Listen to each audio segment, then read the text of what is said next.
Hey, welcome to the Nerf Report, the greatest gaming news show on YouTube. You joined us here for episode 44 in the midst of week 5 of YouTube demonetization. I'm Brian Chappell. Demonetization is affecting millions, and you can help with the small price of liking this video, subscribing to the channel, and sharing it with your friends. Perhaps we can end demonetization forever. Just in case it's your first time here, welcome. My name is Brian Chappell. I am the host of the Nerf Report, and we have a jam-packed episode of gaming, geek, and nerd news coming right at you. On this week's episode, Nintendo achieves the impossible. Friday the 13th, the video game gets a long-awaited update. Fortnite is breaking ungodly numbers, and we crown the Idiot of the Week for the week of March 19th. This is the Nerf Report. Are you listening? Damn.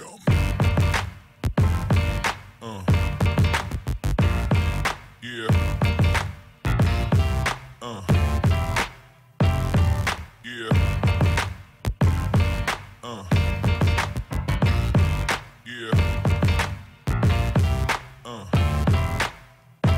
The Games Developer Conference was held in San Francisco this week, and just when you think you've seen it all, comes a moment that makes you say,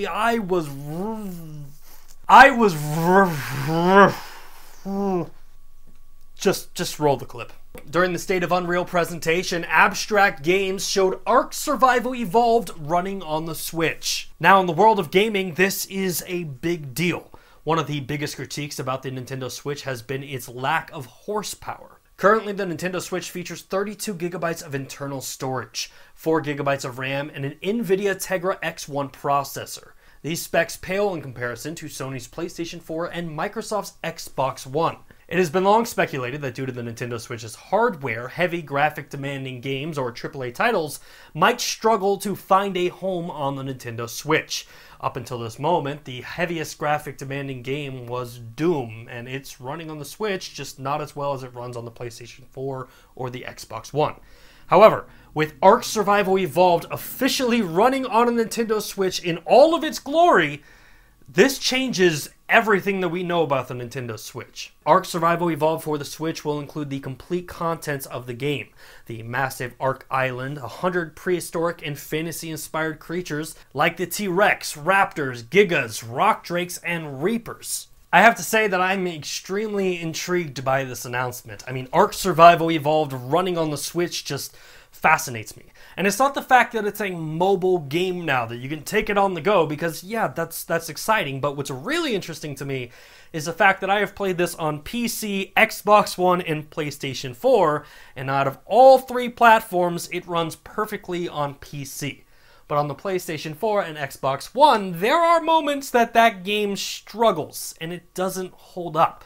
So I'm really interested to see what content didn't make the cut or what features had to be sacrificed in order to run on the Nintendo Switch.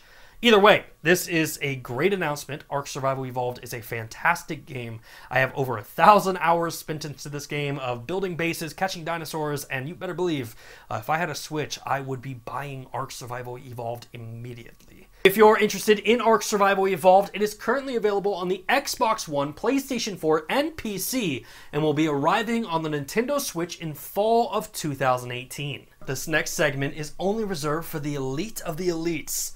I mean, we don't just roll the red carpet out for anyone, and the fact that we had to do it this week makes me lose faith in humanity. Idiot of the Week. Now, this is only the second time that we have ever awarded the Nerf Report Idiot of the Week.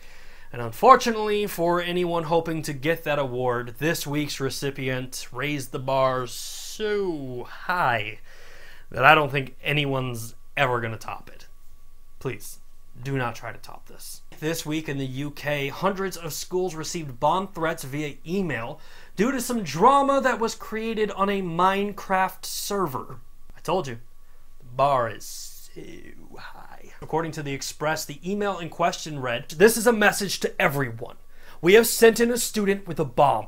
The bomb is set to go off in 3 hours' time if you do not send $5,000 US to payment@veltpvp.com. If you do not send the money, we will blow up the device. If you try to call the cops, we will blow up the device on the spot. Any attempt at defusing it yourself will cause it to explode. I don't know where to begin with this one. I guess grammar is hard.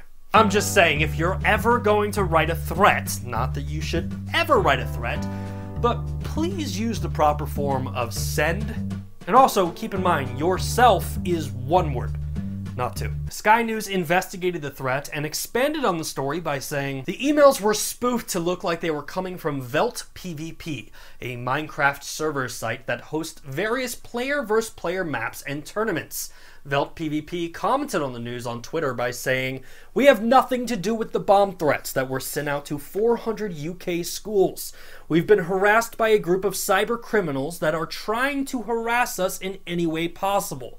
We're extremely sorry for anyone who had to deal with this, but just know, it's fake. Sky News got the opportunity to speak with the perpetrator behind the fake bomb hoax, and they had this to say. They made the threats in retaliation for what they said were DDoS attacks carried out by Velt PvP against other Minecraft sites. Kotaku's Ethan Gotch had a chance to interview Carson Kale, the CEO of Velt PvP, and what he found out was extremely telling. He said it's not a feud, and he believes that the perpetrator is someone who was banned from Velt PvP in the past. And I guess where I want to leave this is by appealing to the masses and saying, don't be stupid. Like, in the world of gaming, I get it. There is drama, there are feuds, arguments come up from gaming, but never should the solution of, I'm going to email bomb threats into schools, or I'm going to send a SWAT unit to someone's house, be your solution. That should never cross your mind. And I understand that in the world of YouTube and Twitch, events like that have been normalized, and you might think, if I SWAT this individual, I'll get the #1 YouTube video of the week. But guess what? Those individuals end up getting caught. And I guess at the end of the day, I'm just happy that no one was really harmed or injured in this incident. And my thoughts go out to any of the families affected by this idiot's poor decision making. Get Good, the search for the world's greatest gamer. This week's Get Good Moment of the Week comes from none other than Twitch streamer Dr. Lupo for his amazing skills and, you know what, just roll the clip.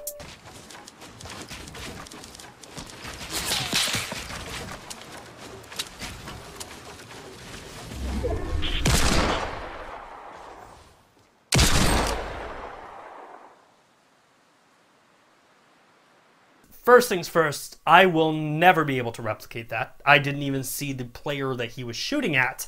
And number two, you know what? Just play the clip one more time.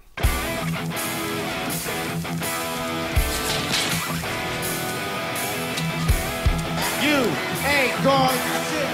You ain't gonna do it. You ain't gonna shit. And that is why you, Dr. Lupo, are the recipient of this week's Get Good Moment of the Week. If you'd like to see your gaming highlight or clip featured as the Get Good Moment of the Week, check out how to submit them using the links in the description down below. Friday the 13th, the video game, is coming up on its 1-year anniversary, and they are finally solving one of the game's biggest issues. Originally launched on May 26th of 2017, Friday the 13th relies on a random player to host each game that players play. The only downside to this is if the host player rage quits, which they do, the game ends for everyone. Now you're probably saying to yourself, wow, that really sucks. And it does. Trust me, for myself and every other player that has played Friday the 13th since its release, this has been one of the biggest complaints about the game. For example, you're playing as Jason, sneaking up on unexpected camp counselors who are making out at the dock. You grab one of them by the throat. You feel their heartbeat in your hands.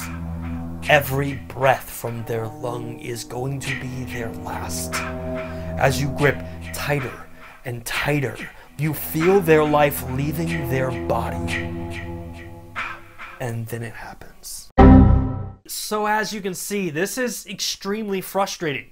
especially if the host player is the first one to die and in all of his salty rage quits the game and ruins it for everyone else. Now, this was a big issue. However, Gun Media, the developer of Friday the 13th, believes they have a solution to all that saltiness. Welcome to the salt mines. What do you do with salty players who can't take the fact that they're losing? We give them salt with a capital S. Salt is a currency, only instead of being able to buy something cool with it, you buy an express ticket to the salt mines. Earning salt is easy. Just do the following. Leave a match early, like a jerk. Leave a match while being killed, like a jerk. Leave a match as Jason, like a super jerk. Or leave a match while hosting, like a mega jerk. And as much as I would love to claim this comedic gold as my own, this is actually the patch notes from Gun Media. The salt mines are where salty players go to play with their equally sodium-soaked peers. They are kept to their own matchmaking queue where salty souls only play with other salty game quitters, locked away from players who know that sometimes losing is a part of playing. The salty update will be releasing with the next engine update, and while this is just fixing one of the game's lingering issues, I've got to say, it's really nice to see Gun Media actually supporting this game and listening to its players and fixing one of the biggest problems. Fortnite has recently launched on iOS devices in 40 countries, and while it is still in invite mode, it is doing insanely well. According to reports from Sensor Tower, in the first 72 hours of Fortnite Mobile being launched, the game earned $1.5 million. In comparison to other Battle Royale apps on the iOS store, Knives Out made $57,000, and Rules of Survival made $39,000 in its first 4 days. Fortnite's numbers are more on par with other mobile games on the iOS store, like Pokemon Go, who earned $4.9 million in its first 4 days, and Clash Royale, who earned $4.6 million in their first 4 days on the iOS store. This is extremely great news for Epic Games and their Battle Royale. In fact, it seems to ensure that 2018 is going to be the year of the Battle Royale. And if you're getting tired of that whole Battle Royale gimmick, yeah, we're going to get a lot of that this year. Trust me. And finally, we come to my favorite segment, Nerfed in 60 seconds.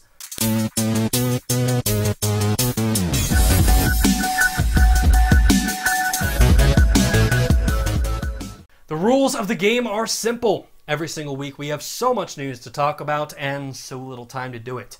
So we take all the week's remaining news, put 60 seconds on the clock, and try to cover it as fast as humanly possible without running out of breath, passing out, or dying. Quick little life hack. You could literally just watch this 1 minute of footage and skip the entire video.